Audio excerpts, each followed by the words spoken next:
দর্শক, পোস্টাল ব্যালটের মাধ্যমে কারাগারে থেকে আওয়ামী লীগের সাবেক মন্ত্রী এমপি হেভিওয়েটরা ভোট দিয়েছেন, এরকম খবর আমরা গত কিছুদিন ফলাও করে প্রচার হতে দেখেছি গণমাধ্যমে।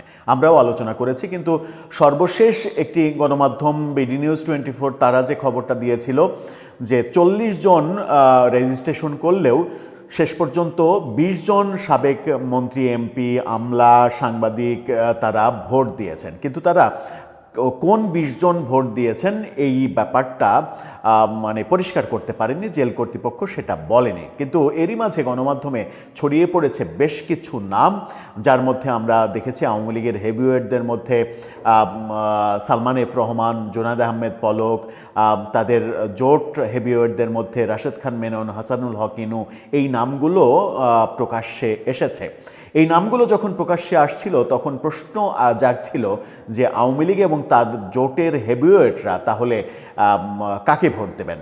এই ভোটে তো নৌকা নেই, আওয়ামী লীগ নেই, তাহলে তারা কাকে ভোট দেবেন? তারা কেনই বা ভোট দিচ্ছেন? এই প্রশ্নগুলো সামনে এসেছিল। অতঃপর এই ব্যাপারে কারাগারে থাকা এক আসামি, আওয়ামী লীগের হেভিওয়েট এবং সাবেক প্রধানমন্ত্রীর উপদেষ্টা যিনি সালমান এফ রহমান, তিনি এই ব্যাপারে মুখ খুলেছেন এবং তিনি তার উকিলের মাধ্যমে ব্যাপারটা পরিষ্কার করার চেষ্টা করেছেন। গণভোট এবং জাতীয় নির্বাচন নিয়ে তাকে কেন্দ্র করে যে খবরগুলো ছড়িয়ে পড়েছে, উকিলের মাধ্যমে সালমান এফ রহমান সেই ব্যাপারে কি বলার চেষ্টা করলেন এবং তার এই বক্তব্যের পরিপ্রেক্ষিতে আওয়ামী লীগের অন্য হেভিওয়েটদের ব্যাপারে যে খবরগুলো আসছিল সেই খবরগুলো সম্পর্কে আমরা কি ধারণা পেতে পারি, চলুন একটু ওই উকিলের বক্তব্য দেখে এবং প্রেস বিজ্ঞপ্তি যেটা দিলেন সেই বক্তব্য দেখে আমরা বোঝার চেষ্টা করি ব্যাপারটা আসলে কি ছিল। থাকবেন পলিটিক্স টিভির নিয়মিত আয়োজনে।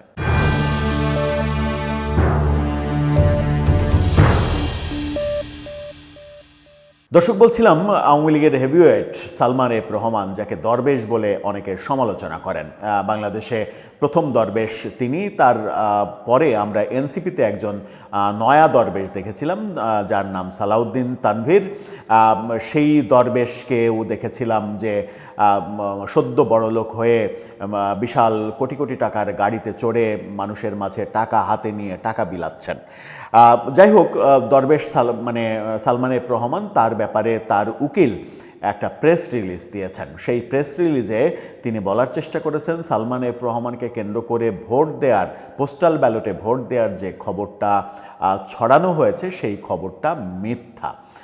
কি বলছেন প্রেস রিলিজটা আপনারা দেখে নিন। সেই প্রেস রিলিজে যিনি উকিল, তার নাম পলাশ চন্দ্র রায়, তিনি প্রেস রিলিজে বলছেন, সম্প্রতি সামাজিক যোগাযোগ মাধ্যমে ব্যাপকভাবে প্রচারিত হয়েছে যে জনাব সালমান ফজলুর রহমান অর্থাৎ সালমান এফ রহমান আন্তর্জাতিক অপরাধ ট্রাইব্যুনাল 1-এর 8/2025 নম্বর মামলাসহ অন্যান্য বেশ কিছু ফৌজদারি মামলায় অভিযুক্ত হয়ে ঢাকা কেন্দ্রীয় কারাগার কেরানীগঞ্জে আটক থাকা অবস্থায় পোস্টাল ব্যালটের মাধ্যমে ত্রয়োদশ জাতীয় সংসদ নির্বাচনে ভোট প্রদান করেছেন। অদ্য 10/2/2026 তারিখ জনাব সালমান এফ রহমানকে আন্তর্জাতিক অপরাধ ট্রাইব্যুনাল নম্বর 1-এর 8/2025 নম্বর মামলায় বিজ্ঞ ট্রাইব্যুনালে উপস্থাপন করা হলে তিনি তার বিজ্ঞ আইনজীবীর মাধ্যমে বিষয়টি অবহিত হন। এ বিষয়ে তার বক্তব্য হলো, সামাজিক যোগাযোগ মাধ্যমে প্রচারিত পোস্টাল ব্যালটের মাধ্যমে তার ভোট প্রদানের তথ্যটি সম্পূর্ণ মিথ্যা, বানোয়াট ও রাজনৈতিক উদ্দেশ্য প্রণোদিত।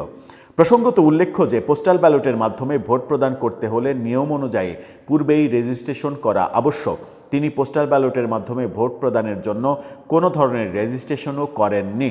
সঙ্গত কারণেই পোস্টাল ব্যালটের মাধ্যমে ভোট প্রদানের অভিযোগটি তিনি তার বিজ্ঞ আইনজীবীর মাধ্যমে দৃঢ়ভাবে প্রত্যাখ্যান করেছেন এবং সংশ্লিষ্ট সকলকে বিভ্রান্তিকর ও ভিত্তিহীন প্রচার থেকে বিরত থাকার আহ্বান জানাচ্ছেন। Palashchandra Roy, advocate, Bangladesh supreme court. Palashchandra Roy এই প্রেস বিজ্ঞপ্তিটা দিয়েছেন এবং প্রেস বিজ্ঞপ্তি দিয়ে সালমান এফ রহমানের এই বক্তব্য গতকালকে তাকে আদালতে হাজির করা হয়েছিল, সেই বক্তব্য নিয়ে আজকে প্রেস রিলিজ তিনি দিয়েছেন। অর্থাৎ এর মাধ্যমে যেটা হলো সেটা হচ্ছে যে একটা ব্যতিক্রমী ব্যাপার দেখলাম, যে কারাগারে থাকা একজন আসামির পক্ষে প্রেস রিলিজ দিয়ে জানানো হচ্ছে ঘটনাটা, এবং ঘটনাটা অস্বীকার করা হচ্ছে। এই ঘটনা অস্বীকার করার মাধ্যমে যে ব্যাপারটা সামনে আসলো সেটা হচ্ছে যে গণমাধ্যমে কারা কর্তৃপক্ষের মাধ্যমে যে খবরগুলো ছড়িয়ে পড়েছিল যে আওয়ামী লীগের হেভিওয়েটরা এবং আওয়ামী লীগের জোটের হেভিওয়েটরা পোস্টাল ব্যালটে ভোটের জন্য নিবন্ধন করেছেন, এর আগে নিবন্ধন করেছেন, এই খবরগুলো, এই নামগুলো কিন্তু এসেছিল। রাশেদ খান মেনন, হাসানুল হক ইনু সহ অনেকের নাম এসেছিল। সেই খবরগুলো কি তাহলে পুরোটাই মিথ্যা? পুরোটাই আদালত মানে কারাগার থেকে মিথ্যা খবর গণমাধ্যমে দেয়া হয়েছে, নাকি গণমাধ্যমে কোনো ধরনের কোনো তথ্য যাচাই বাছাই ছাড়াই তারা এই চটকদার নিউজটা করে তাদের ভিউ ব্যবসা কামানোর চেষ্টা করেছে?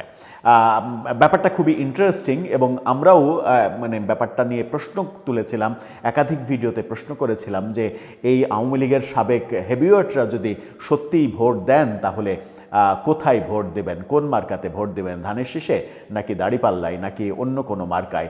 গণভোটে হ্যাঁ দেবেন না না দেবেন?